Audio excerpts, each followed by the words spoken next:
Hello, everyone. A very warm welcome. It is really fantastic to be with you all today. And I am so delighted to have the opportunity to be in conversation with Kathleen McLaughlin. Today, we're going to be talking about corporate sustainability and using influence to make a difference. We're going to be learning about the really deep dive that Walmart is and has been taking in areas of sustainability. But before that, I'd also like to share with you, because today is also, in fact, the first launch event of the SPS, Energy, Climate Justice, and Sustainability Lab. And I am so happy to be a part of it. This has kind of been a work of love over the last few years to bring this to fruition. We are really looking at what the School of Professional Studies is doing in the areas of energy, climate justice, and sustainability, and bringing that into a cohesive program, both through our work that we're doing across our graduate programs, as well as continuing education programs and events such as today's.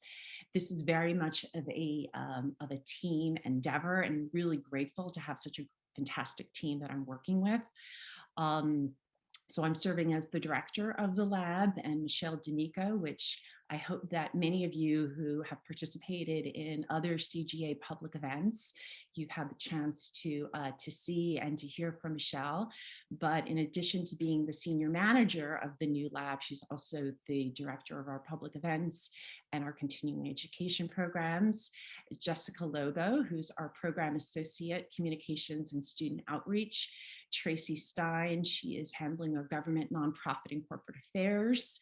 And Aisha Katterbach-Vella is the program associate for alumni engagement. And again, we as a team are just really excited to be embarking on the great initiatives that we have underway. And again, thankful to Kathleen for being with us for our first event as part of the lab. So let's jump in.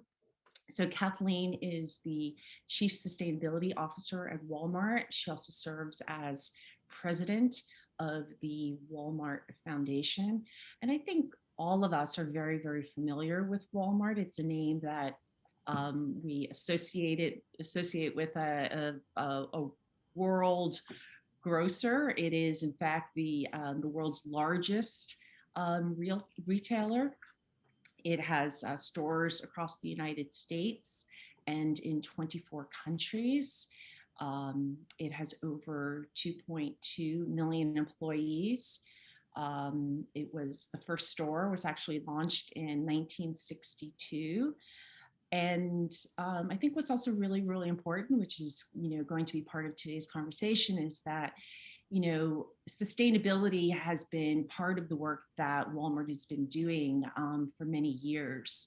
And in 2005, they were one of the first companies to really launch a sustainability program, looking at their supply chain. They have also launched Project Gigaton, which seeks to reduce carbon emissions by 1 billion tons, 1 gigaton by 2030. Really interested to talk to Kathleen about this. And in 2020, they became a regenerative company. So there's lots here that we're going to be talking about today. And again, welcome, Kathleen, and thanks so much for joining us, and a warm welcome. I know we're not sitting in New York City. It's a beautiful spring day here in New York, but this is a virtual welcome to NYU and to the Center for Global Affairs. Well, thank you so much, Carolyn, for having me here, and congratulations on the launch of this lab. It's really exciting. And it's so funny, as I was preparing for today, I kept picturing us sitting together in New York. And then it was Micah who reminded me, no, you're going to be on Zoom. Remember? I was like, oh yeah, that's right. I mean, yes, we have been for a year and a half, it seems right now. But I wish I were with you in person. I wish so. I wish so too. But we'll do it again. We'll do it again, and we'll have you be in New York, and we'll be sitting together, and we'll, Yeah. have a big audience. But thanks again for being with us. So let's jump in. As you pointed out, right, we're still in the middle of COVID. 2020 was an unprecedented year. 2020, 2021 as well. Very significant challenges around the world with regards to the impacts of COVID that have been devastating on many communities. The United States, and I think much of the world that we've seen, is kind of facing not just the COVID pandemic, but here in the United States, closer to home, we've also seen the pandemic of racism and continuing systemic injustice. As such a large company, and because today we are talking about impact and influence, can you share with us about what Walmart's response has been? And if you could share a couple of specific examples, that would be great. Yeah, I'd be happy to. I mean, we're living in a time of huge upheaval, and it just seems like every day there's a new challenge: social, environmental, economic, obviously COVID. And it really underscores the challenge facing all of us in society right now, which is, how do we create a more just society that meets the needs of people around the world, that provides a social foundation, but still operates within the boundaries of the planet? And what's the role that any institution plays in that? So, government, civil society, and business, we all have different roles to play. And I think what's one of the most exciting things in the last few years has been the increasing recognition in the business community, in capital markets, among investors, that you can't separate environmental and social and governance issues from the financial performance of a company over time, that those things are inextricable. And you can't have a myopic focus on what people call shareholder value. You can't actually even sustain shareholder value in the long run unless you're actually serving customers and keeping your employees happy and engaged, and creating opportunities for your suppliers and serving communities and all those things. You can't pull those things apart. And so there's a philosophy that we have at Walmart that we call shared value. That's a Michael Porter idea, if you're familiar with him, at HBS at Harvard.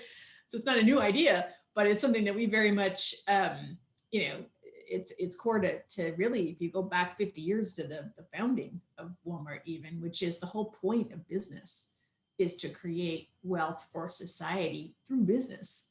So by offering a product or a service to customers that people care about and need, that meets a need that people want, and doing it in a way that creates employment and serves communities and so on. So, we'll talk more about all the different elements of that, at Walmart, but just to give you a couple examples from the last year, really since COVID broke out, and then so many things have happened since then. One is just being there for people in terms of providing food and essentials in new ways that help people stay safe. So obviously our own associates and all the safety protocols around, masks and hygiene and distancing and paid time off, and, including sick leave and hiring extra people and shortening the hours and all those things, which we can go into more detail on. But then serving customers through that with new ways. So grocery pickup, special hours for seniors or people with, conditions, or home delivery. So COVID forced us to accelerate the plans we already had around our digital transformation 3, 4, 5 times over. So, if we had some grocery pickup or delivery in some markets, well, that just multiplied exponentially. We had to meet that need. So that's one.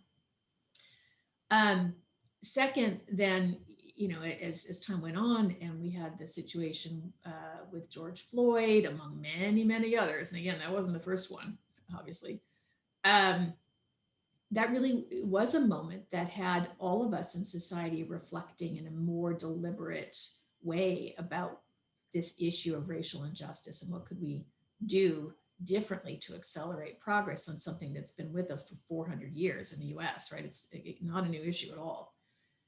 And so we sat back at Walmart and said, well, okay, so we actually have a really large community of Black and African American associates in our US business alone, not to mention Canada and other places in the world. So, what could we do differently as a retailer? What are the assets we have that would make a difference, that are relevant for us as a business and could help accelerate a response? So we made a number of commitments. Some were just redoubling things that we had committed a long time ago, and then others were new. So for example, in our own business, we said we can do a better job with our own people, our own associates, and being a springboard for advancement for our associates. And with respect to our Black and African American associates specifically, we actually in some ways reflect society in terms of the percentage of people who work for us that are Black or African American. How do we help create opportunities for advancement all through the company, all the different career paths from frontline all the way to C-suite to the board? And if you take a snapshot of how we look right now, we're better than most companies, but we don't reflect society at every level, right? So if you look at our senior ranks, our officer ranks, about 7-8% of our officers are Black or African American. That's much better than the typical company, but it's not 13%, right? Which is the representation in the country. So that's just one example. So the first thing we said is our own shop, like what can we do in our own house, getting that in better order in terms of really unleashing the potential and opportunity for Black and African American associates through our jobs, through our own workforce. And that's an example of shared value, because doing that, it's good for business, attracting the best talent, really having them be engaged, having all of us as associates be engaged and productive. That's good for business, but obviously it's also good for society if we can help create these career paths. So that's one example. But then we said, all right, we have a lot of other assets, right? We have our purchase orders. We purchase billions a year from diverse suppliers. How do we really accelerate that to create more opportunity for Black entrepreneurs? What about the role that we play in communities through healthcare, for example, addressing health disparities? What role could we play in financial systems more broadly beyond our own jobs and our own purchase orders to help create Black wealth? What about criminal justice reform? We've got a long history of hiring previously incarcerated people. We were one of the first to ban the box, that's fine. But what about the other end of the spectrum? What happens, for example, in our communities if people come and shoplift in our stores, and how do we engage the criminal justice system? Could we do that differently so that people don't land up in jail in the first place in certain settings, right? So we've started to interrogate all of the assets we have as they pertain to sources of systemic racism in the country. And if we brought those to bear differently, could we actually make a big difference? So we're working on that now. Finance system, healthcare system, criminal justice, education as it pertains to workforce. And in every single one of those, we're considering how do we bring our assets to bear to accelerate progress. And then the third thing we did was to say, all right, in our Walmart.org, Walmart Foundation, philanthropy, we have major programs we've been running for years that really equity is at the core of them. But we said, let's pull out and really focus on racial equity, especially for the Black and African American community. Let's earmark dollars just for that. So we committed about 100 million in philanthropy over the next few years just for that. And again, it's not new. We've been working on it for a while, but we created a Center for Racial Equity to bring all of that together and put a lot more muscle behind it. So, those are just some examples around racial equity and COVID. And, we can talk more about sustainability as well. Right. No, and thank you. I mean, that's just, and I think you, at the beginning, like just the how quickly, right, companies, all of us, right, had to pivot. But Walmart employees were not in a position, they were frontline workers, right? So they weren't able to kind of like do what we're doing now, right, to be zooming and doing their work. So pretty incredible, right? Just the enormity of what had to happen to address their needs and their safety. And then on top of, again, the pandemic affecting the communities within which you work, and again the racial injustices that really came to a head in the spring. So you mentioned earlier the idea that, and I read, in many of your materials, this idea of the shared value approach to sustainability. Mhm. Um, I'd be really curious to sort of learn a little bit more. And how is that how is that reflected across your operations, and how is it embedded into your everyday sort of work? Yeah, yeah. There are a lot of um, business reasons to invest in sustainability. And then the environmental and social reasons, the case, it's pretty obvious and pretty clear these days, right? So if you look at climate change, if you look at degradation of ecosystems, if you look at environmental justice and the fact that the most vulnerable populations are often the most exposed to the challenges of environmental degradation, whether that's people in the United States that live next to highways and are exposed to pollution, or it's indigenous communities in Brazil or what have you. There have been many studies that show the challenges around the inequity of the impact of a warming planet and the degradation of ecosystems and so on. So what we try to do is say, okay, for us as a business, what is the relevance of different issues for what we do, for our stakeholders? What do they care about? What do they want us to focus on? And then where do we have assets that we can bring to bear where we could even make a difference in the first place? Because there are a lot of issues where we care about it, but there's nothing really we could do. Whereas, what are the things that would be most relevant? And so, I don't know, can I share my screen? Is that an option? Maybe I think If I you're can. able to, yeah. People be able to see that Yes, if I yes, show, okay, yes. let me, oops, well, I don't have the right thing up here. Let me see if I can do that here. Um, all right, I'm going to try this and see if I can get this to work. Cause I think it's a good, yeah, there it is. So this is from our ESG report. So publicly available, it's online if you look at Walmart ESG report 2020, but it's a good schematic that explains how we approach this. Can you see that okay, Carolyn? Do you think And if you could enlarge it, that would be great, or just make it full screen. I think just making it full screen would be perfect. So I don't know if I can do that because it's on, I'm like literally pulling from the website here. I think we're stuck with this. Let me just describe, I know you can't read it, but let me describe what this shows. Okay, so in the top green bar, that's the outcomes that we try to drive for, right? So in this case, there are environmental outcomes and social outcomes. So climate, waste, nature, respect for human rights, inclusive economic opportunity, and safer, healthier products. So think of those as the environmental and social goals that we would have as Walmart through our business. So then the question is, okay, well, what can we do, to try to create those outcomes? And for us, it's about the system. So very similar to what I was just discussing for racial equity. There are many things we can do within our own company to help our own business progress on those dimensions. And then what can we do with our assets to accelerate change in the system more broadly, working with other businesses, with governments, with nonprofits. So if the outcomes are climate mitigation, zero waste, natural capital regeneration, human rights, economic opportunity, healthier, safer products, if that's our vision, and ultimately, we're trying to decouple the consumption of food and daily needs from environmental impact. We're trying to help the production of food or apparel or other things be a source of economic opportunity and livelihoods for people. So if that's the vision, then what do we do? And so if you look at the bottom, what we're showing there are all the levers that we have that we can pull, and we try to work these into our strategies. So one is our product sourcing. So the requirements we set for our suppliers, the specifications on products, initiatives that we have to build capabilities with suppliers, and Project Gigaton you mentioned earlier is one of them. There are a lot of resources we can bring to bear, packaging playbooks or know-how around fertilizer optimization and farming, things like this. Industry consortia and collaboratives where we can bring other retailers and suppliers and other companies along to change practices right along the supply chain.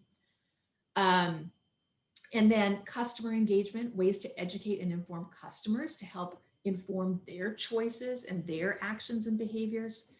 Advocacy, so using our voice to advocate for public policies, staying in the Paris Agreement, for example, or EPR in plastics or what have you.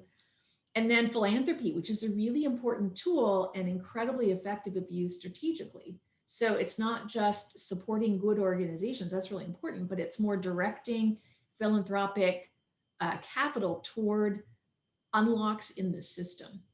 So for any issue we want to take on, whether it's climate or responsible recruitment to combat forced labor, let's say in seafood, any issue, what combination of these levers can we bring to bear in a very coordinated, integrated, strategic way to try to make progress on that issue?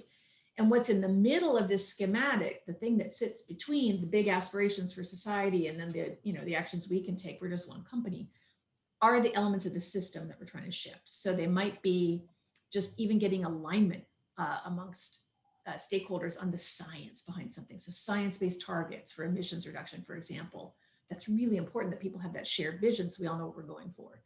Or empowerment of workers or customers, people in communities. That's another thing in the system to shift. The practices themselves that are used in fishing or farming or manufacturing or transportation. Do you have drivetrains on trucks that are electric, or are they fossil fuel dependent? Would be an example. Traceability and transparency is another big thing in the system. We talked about that earlier, Carolyn. And then an enabling policy environment. So those are elements of the system that we're quite consciously trying to work to shape through our actions along with other people, so that we can then accelerate progress on the outcomes for climate, nature, waste, people. And that's really the philosophy. So that's how we go about it. So if you take something like climate change, to your point, we started back in 2005, long before I was at Walmart. I was at McKinsey doing a bunch of other stuff at that point.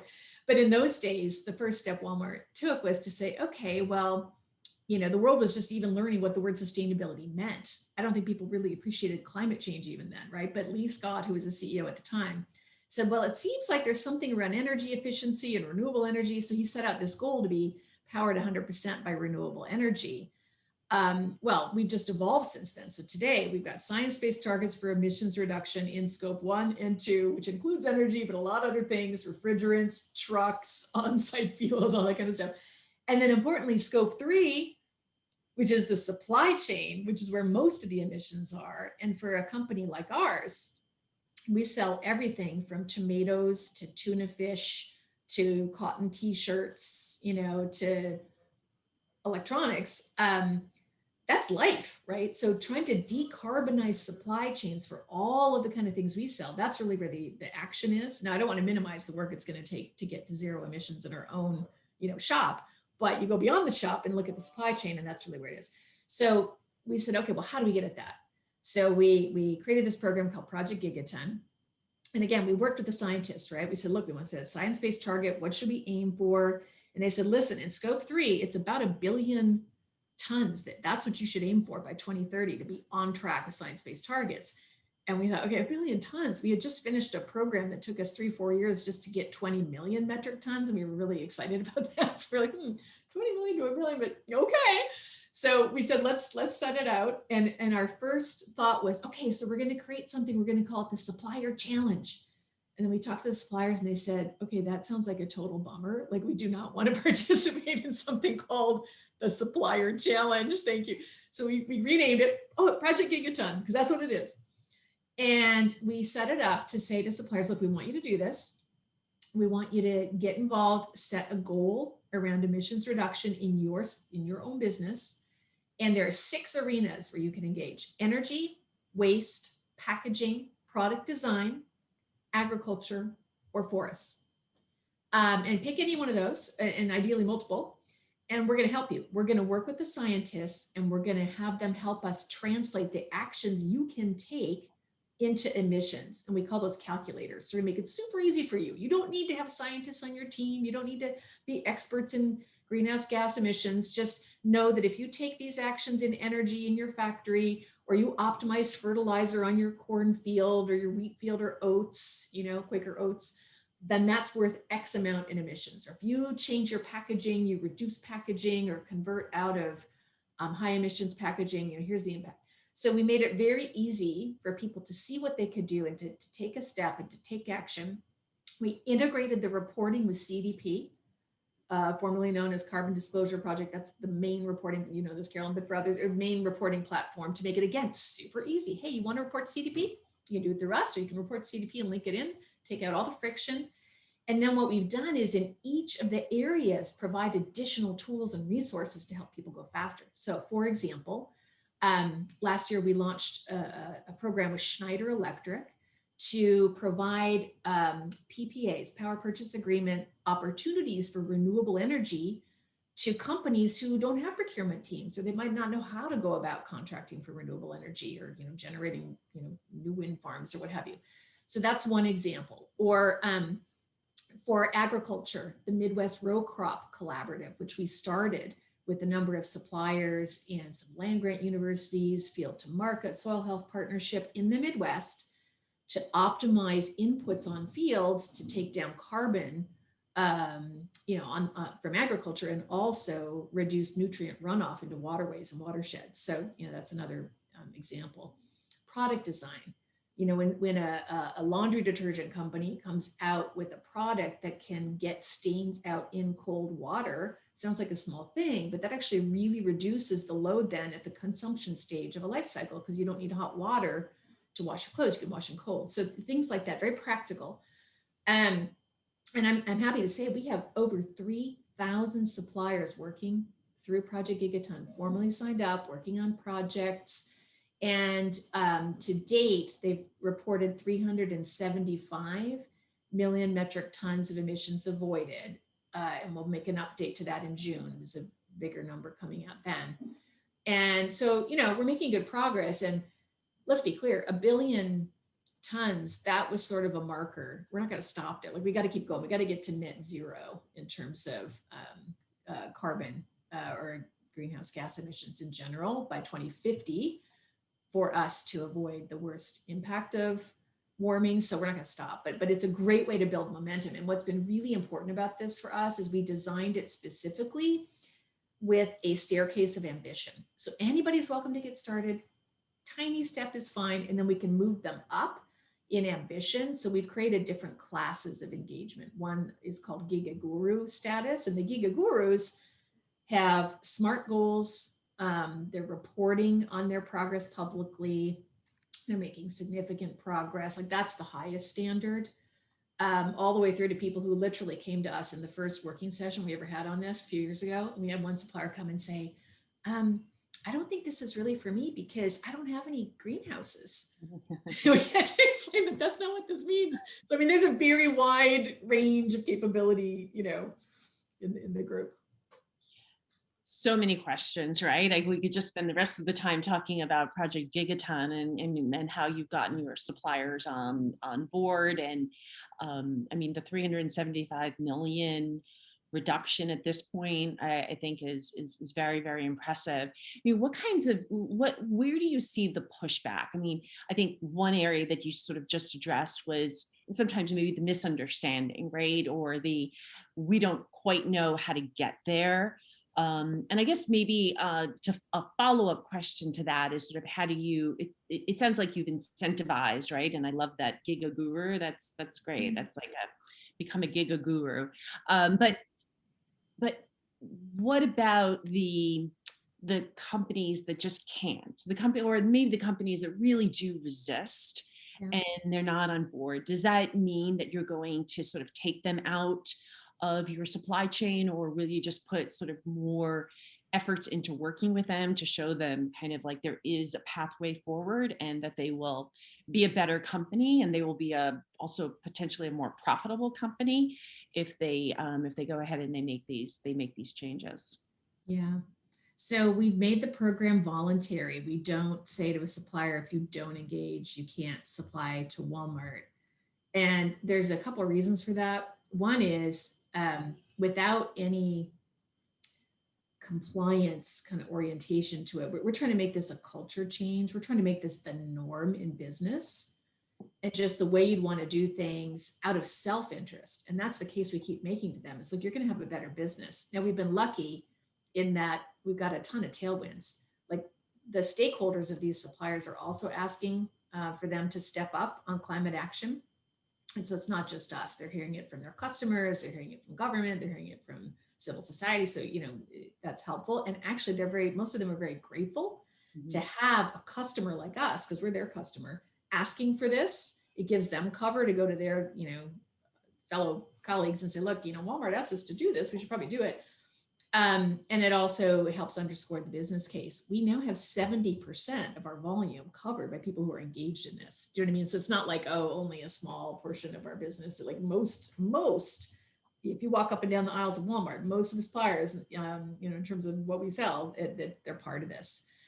So we're trying to go for broad culture change, and we would rather bring everybody along than say, oh, you can't be part of this anymore. So what we do is we do identify the laggards. If there are large suppliers in particular who are conspicuous by their absence, we bring them together.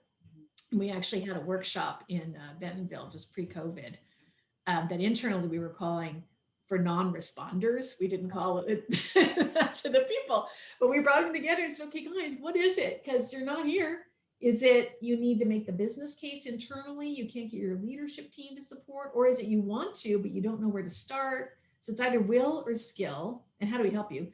So we had folks from each of the NGOs we work with closely. So World Wildlife and Environmental Defense Fund, Conservation International, TNC, WRI. So they all came, and we literally were in a, kind of a hall, and we had different tables with different suppliers, and we had different NGO leaders at each one, and we workshopped it.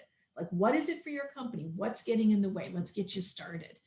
And that actually was great. We had a really positive uptake, and lots of folks signed up. So that's our philosophy more, is to bring people on and democratize climate action or other things. We're doing the same thing now with nature. We're bolstering that.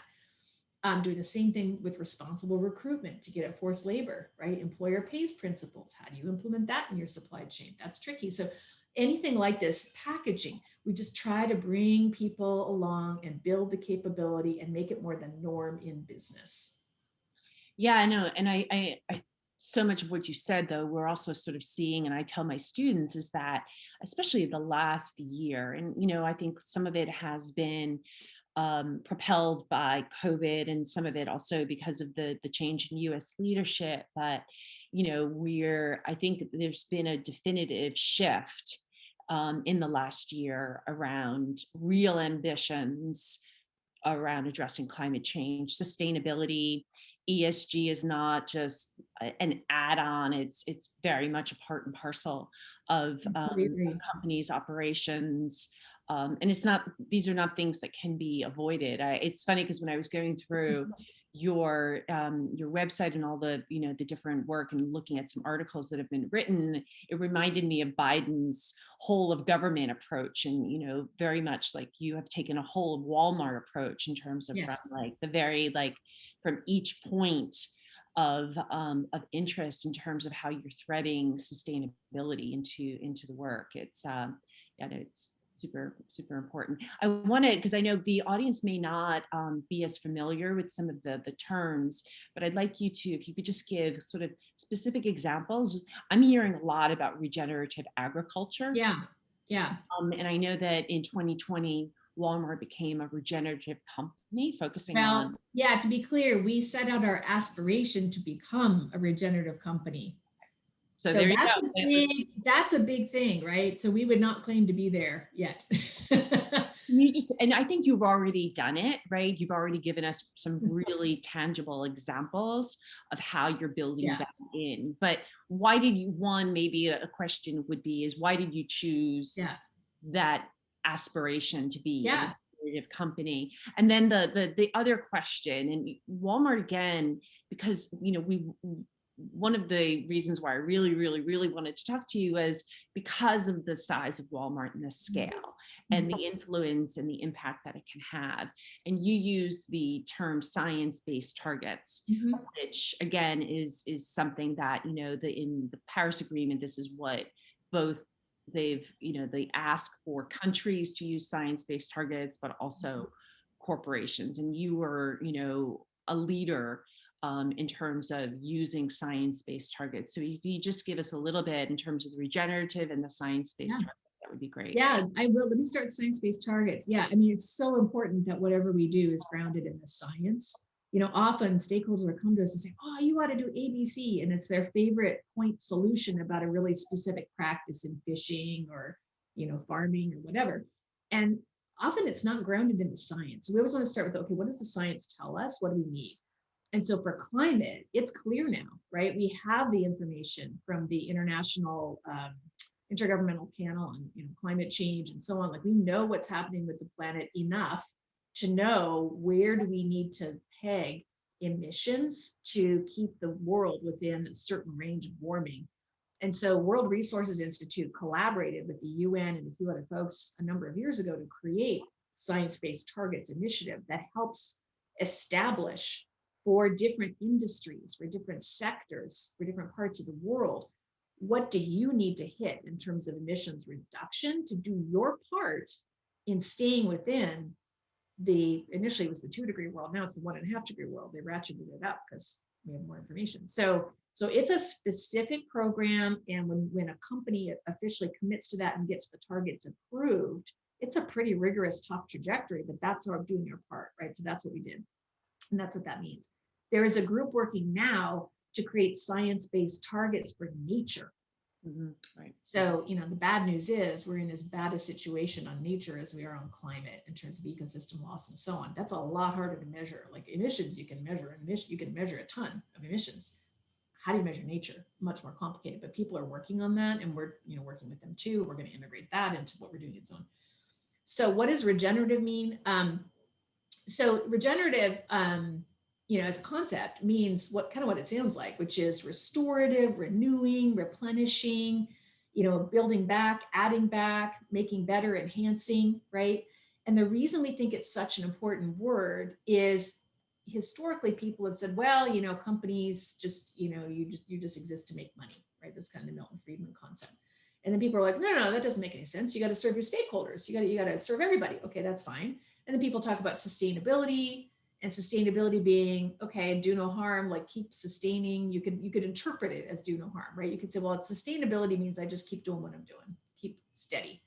Well, the problem is the challenges we face, climate, nature, equity, they're bad enough and damage has been done as a society that we actually have to build back. We have to restore. So we got to draw down emissions from the atmosphere. We have to restore ecosystems. We have to elevate people who have been repressed and suppressed. So it's a different concept. It says you're going to go beyond just holding steady on an issue. And so it was quite a deliberate, you know, word choice for us.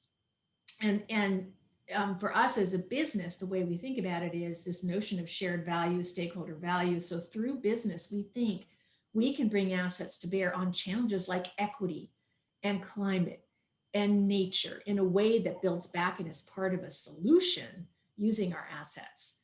And that's system change. It's got to be done in collaboration. It's something that, you know, obviously our contribution to it will be this compared to what needs to happen, but we can do whatever we can. So that's, you know, that's the idea. So for us, climate, we've talked about. Nature, we've mapped back our commodities to source. So all of the customers around the world who eat, you know, food they bought at Walmart, what does that represent in terms of oceans and forest landscapes and grasslands and agricultural lands and so on?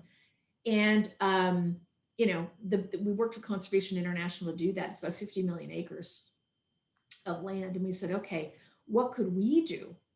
Again, engaging all of our suppliers and governments and civil society to not only better manage the lands that are in production for food, but working with others to conserve, to restore, and so on, these important ecosystems more broadly, so that we can help the world achieve the goal of 30 by 30. So getting back to 30% of nature by 2030 and then beyond that, right? So in the same way, there's the climate convention of the parties and, you know, goals as nation states and industries around climate. The same thing's happening for nature, the convention for biological diversity.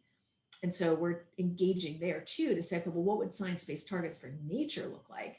And our plan is to integrate it right into Gigaton, right? Because Project Gigaton already has the 3,000 suppliers working across all the categories, and they're working on agriculture and forests. And so we'll just put in new calculators and new tools and new supports and bring in conservation and restoration and really help scale the action that's needed on that. And, we're getting short on time, but same thing on equity, right? So what I've talked a bit about racial equity, but same thing for women and, different parts in the world, there are different challenges around equity. Income inequality would be another one. What can we do to help elevate people through work, elevate people through sourcing? So that's what we're trying to do. Great. And maybe when, you just mentioned equity, and it's been, a thread throughout this conversation. Can you talk a little bit more about some of the philanthropic work that you do in the Walmart Foundation more specifically? Yeah, so the way we have set up the Walmart Foundation is a series of programs in different issue arenas that through grant making, through convening, and the grants are around research or demonstration projects or new IP or scaling up, proven solutions. We want to complement the efforts of business and other partners we work with to accelerate the social impact. So I'll give you an example. If you take nature, for example, and ecosystem restoration, we've made grants to organizations to create things like the Global Forest Watch tool or Global Fisheries Watch or a group called Map Biomass. All of these organizations that are creating tools for transparency, which is really important then for industry, governments, et cetera, to be able to monitor and make better decisions that will prevent deforestation or, accelerate ocean conservation. That's just one example. So our programs mirror the issues we've taken on as a company: climate, nature, human rights and supply chain, market access for smallholder farmers around the world, which seeks to elevate their own livelihoods and production, connect them into markets.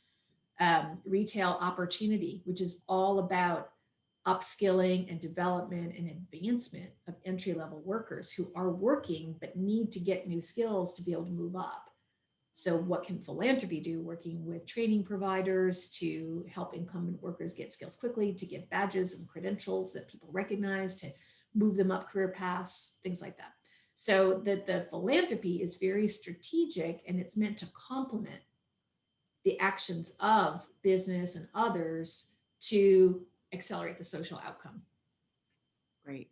So I know you've mentioned World Resources Institute, Yep. you've mentioned World Wildlife Fund, and a couple of non-governmental organizations. As someone who's sitting here, well, just off of NYU, I'm in an apartment in the West Village, just off of Washington Square Park. But I'd love to learn more about how Walmart sort of partners with non-governmental organizations, civil society organizations, and also with academic institutions. Yeah. So we have dozens and dozens of partnerships that have different forms depending on the nature of the organization, what they're trying to achieve, and how working together we can accelerate the progress. So for example, Ellen MacArthur Foundation, which is very focused on ocean health and plastic waste in particular. We've been partnering with them for a number of years now to stand up plastics pacts in different countries and to get a transition toward a more circular economy out of single-use packaging and so on. And so we work with them in that capacity. Other people like WWF, sometimes we work as partners to, for example, on Gigaton, they've helped us design that program and review the results and, support it and so on. And in other contexts, they're also a grantee. So for example, we gave them a grant to work in the Northern Great Plains with cattle ranchers to restore grasslands and restore biodiversity, but through ranching. And so it's an interesting, unusual combination, synergy there. And that was a grant. So we work in different ways with organizations, depending on what it is they're trying to achieve. And is it going to be philanthropy, or is it working more through a business partnership to try to drive adoption of new practices amongst suppliers or customers or what have you? That's great. We just had, I guess it was about 2 weeks ago, I was sort of involved as a participant, and I did moderate one conversation, but as part of Circular Economy Week in New York, that's run by the Danish Clean Tech Hub. Mm. And it was just interesting because 4 or 5 years ago, when NYU first partnered with them on part of the week, it was still relatively, a lot of this was new, kind of new terminology. And again, sort of this conversation is really just sort of highlighting how much more normalized and how much this has become part of the vernacular, and how it's not just like, it is embedded into what corporations are doing, and Right. Walmart being first and foremost. Right. Because, again, as we said, we're trying to create better systems to address these issues of climate or nature or inequity, because, we're all people too, obviously, and have families and live on this planet. We all live on the same planet. But even if you just took a purely business perspective, there isn't going to be a business if we don't have a climate, or people are not being treated well or whatever, right? So it's just, again, it just seems so obvious that these things are integrated and that, you got to take care of them. So No, absolutely. And as at the Center for Global Affairs, we try to make sure that we bring that interdisciplinary lens. So if you're talking about the global economy, if you're talking about energy, environment, in terms of seeing how this is all very much interconnected. We do have a lot of students who are participating today, and love to get your advice as to students who want to get more involved in this space. What are some of your recommendations? Maybe some great career advice that you can share. And it's so funny because yesterday I was on a call with someone, and I was saying it's just been so dramatic how much we've seen a change in students coming in specifically wanting to work in the area of sustainability, who want to work in the ESG space, who are saying, listen, they want their values to be aligned with the the company that they're going to work with. So just would love to get your, if you could share some advice with our members of our audience that are interested in doing more and getting more involved. Yeah. Well, I guess for me, the watchword is integration, because, for all the reasons we've been talking about, Carolyn, these issues of ESG are so integrated, and it'll just get even more and more the case that there really isn't a career that you could choose that won't have some aspect related to these issues. So that's good news. If you're passionate about this, you want to work on this. So I think it's more the choice of, where do you want to sit in the ecosystem? What do you want your personal perch to be and your role in that transformation, right? So if you're a person who loves the science and the academics and the research and so on, well, you know what? There are a million career paths in academia, or even with some of the organizations like a WRI that are really about the science and that aspect. You can contribute that way. If you're a person who loves the action and the initiatives, maybe you're entrepreneurial, okay, well, you know what? You could work for just about any business you can name, and they're working on this. And what's exciting is it's in the day job. So yeah, for sure, I have a certain role, and the people on my team kind of full-time think about, okay, ESG strategies and sustainability.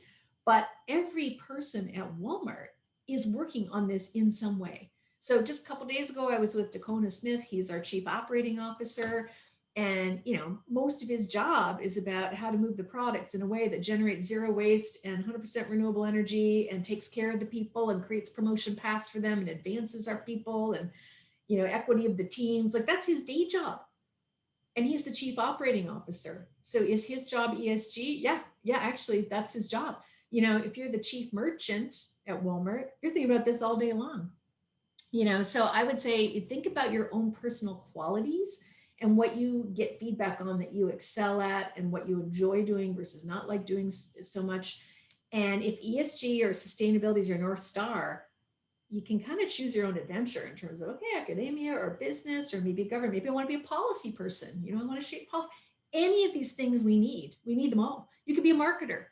And the way you tell stories and the way you bring it to life, and you can shift culture, you can shift narratives, that's needed. So I love that. I'm going to be borrowing that line in terms of ESG, having it be your North Star and choosing an adventure. It's wonderful advice for students or anyone who's really looking to get involved. So we're getting some great questions from our audience. I have one right here. So on Walmart's website, certain products like coffee, seafood, paper have been identified as areas of opportunity for your private branded products to be sourced more sustainably. Can you speak briefly to this? Yeah, it's a great example around the nature, challenge. So let's take palm oil, coffee, tuna, tea, any of these commodities, right? They all come from ecosystems that in general are quite fragile and compromised, whether you want to talk about forests or oceans. And so, what do you do? And that's the conversation that the scientists are having with us and others now, which is at a minimum, you can take care of how that particular commodity, the coffee you're selling, how is it managed? So what was going on the coffee plantation in terms of environmental standards, labor practices, and so on. And, to help get a sense of that, certifications have emerged, right? To try to monitor two-way standard and verify that, look, if it's rainforest certified, or if it's Roundtable for Sustainable Palm Oil certified, or if it's, Marine Stewardship Council certified, it means something. It means, okay, these particular standards were met in that fishery or in that plantation. The challenge is that's not really sufficient because, first of all, those standards, some of them are better than others. Some are great on environment, but the labor practices, they haven't quite thought through everything, or vice versa. And you could have an amazing coffee plantation, and then right next door, someone's chopping down the virgin rainforest, or there's degraded land over here. And so it's a bigger question for us on the planet about how do we look at an ecosystem level, a broader landscape level, and consider what needs to be done to restore the degraded lands, to conserve the virgin land, and still help people have livelihoods, right? And have products to sell and so on, better managed landscapes. That's a much tougher thing. And the variables we care about range from soil health to nutrient runoff to carbon emissions to, wages to, forced labor, you name it. So it's a very broad basket of things that we care about. So the certifications are a good start. But what we're trying to do now is work with the scientists and suppliers to say, okay, it's got to be more than that. So that's basic. What's a even better approach, and what's the best, which ultimately would be having some way to participate in this broader question of restoration and conservation. And that's what we're trying to figure out. And the science-based targets for nature is trying to figure that out too. If you're interested in learning more, just Google that. All kinds of stuff you can read. But that's what we're trying to get to. And so our long-term vision is that any product you would buy, you could rest assured that it came from a broad ecosystem that's being well looked after. Now that is system change. That requires government policy and enforcement and all kinds of other things. But that's where we want to head. Maybe it's a good segue into a question that has both come from the audience and one that I also had. What are you most excited about when you look at the next 5-10 years? What are you most excited and hopeful about in terms of what you're doing at Walmart, maybe how Walmart may look different in 2030 than how it looks today? Would love to kind of get some comments from you on that.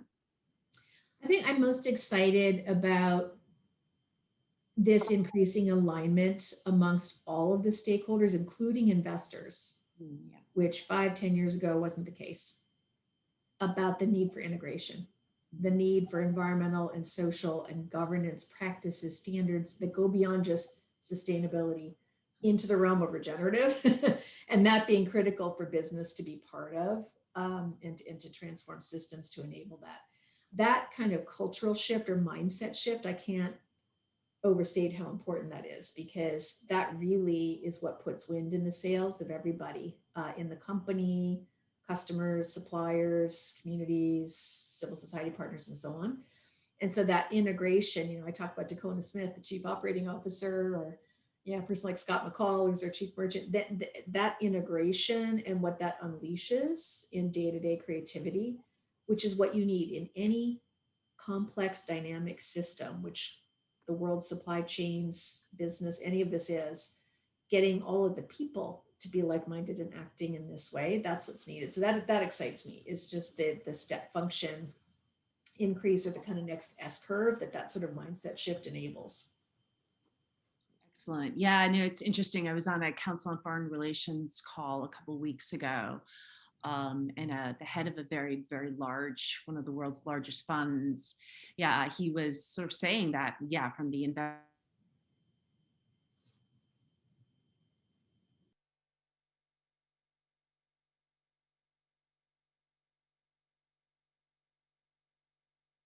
both with regards from the consumers, right? Consumers who are demanding more um, sustainably sourced goods and being more wanting to know more about the supply chain and where their products have come from and how have they been produced, to both, yeah, the investors and, you know, across the supply chain. Just I find it to be a really exciting time to be working in this space and to be teaching and to have so many young people who are really excited and eager to get to work and are doing it. You know, they're doing it in their own ways as activists, and they're doing it in their own ways in terms of the choices that they're making and what they're coming to. You know, in my case, what they're coming to graduate school to study. So it gives me a lot of hope. I know this year has been hard sometimes to find, you know, those pockets of hope, but I am really, this is a space where I am becoming more and more hopeful because I'm having conversations with people like you, and the enormity of the changes, and it's very disruptive, but it's disruptive in a really, I think, in the most positive way. Yeah, and you know what? Actually, just triggered one other thought, which is maybe a piece of advice, or I don't know, a concern and a piece of advice. So my concern is, do we go fast enough? Because the problems are huge, right? And we got to go fast. We don't have much time on climate or nature, you know, and equity too. Here's the challenge, or the kind of advice I'd leave. I think sometimes, so what we're talking about to make progress on any of this is large scale transformation of complex systems. That's what we need. It's not easy, right? So I would really encourage folks to read about complexity theory, systems dynamics. You know, what do you do in a complex system to accelerate transformation of it in a way that doesn't break things or hurt people? That's the hard thing. So, which doesn't mean, oh, I want to go back to what we had before, or I don't want to change. That's not what I'm talking about. Transformation is needed, but it's doing it in a way that actually helps create something even better. And it requires a lot of creativity, requires a lot of collaboration. And my advice is, don't confuse extremism with degree of transformation. So we need huge transformation, but sometimes the best solution is not taking an extreme on any bipolarity, right? So camp over here and a camp over here, they disagree. Typically when that happens, the right answer is neither of them. Typically when that happens, the right answer is, you know what, we need a different way. So how do we bring things together and challenge ourselves creatively to push forward? And that would be my last piece of advice. Having been a young activist myself at one stage of my life, is keep the activism, but focus it on the creative problem solving, the transformation, the thing that's going to produce an evolution or a revolution that's positive. So I love that. It's great advice. Do you have a book that you especially like on complex systems and complex operations and products? Oh, wow. I don't have a single book. I mean, there are a lot of books. There are a lot of books. I was just wondering if there was one. I would check out, you know what I would check out would be the Santa Fe Institute, if you really want to kind of dig into it. Kind of more down to earth stuff would be like Rebecca Henderson, and her book Reimagining Capitalism is a sort of step in that direction. So that's great. It's always good to sort of, you know, get a sense in terms of the books that you read, or you know, what are sites that you look at. Thank you so much, Kathleen, for being with us today. It has been a fantastic conversation. I have learned a lot. I know our audience has as well. Really grateful to you for taking the time and for really being such a pivotal part of the launch of this, the Energy, Climate Justice and Sustainability Lab. Thank you for all the work that you and your team, and I know it's a very large team, and as you said, it's across all of Walmart. But I think it's really important for us to kind of, you know, understand how a large corporation, which really has very significant impact, globally and in the communities in which it works and serves, that the work that you're doing and your commitment to sustainability and to equity and justice. So thank you so much. Thanks for being with us. Next time I'll be in New York City, I hope. Yes, I hope so too. Well, thank you for having me. I really appreciate it. Really, thank you. And thank you all for being with us today. Please do, we have more events coming up on climate justice in US cities on August 20th, and the Upending the Energy Landscape on the 27th. So again, Kathleen, thanks for your time. Please enjoy the rest of your day and stay well. Thank you, you too. Bye-bye.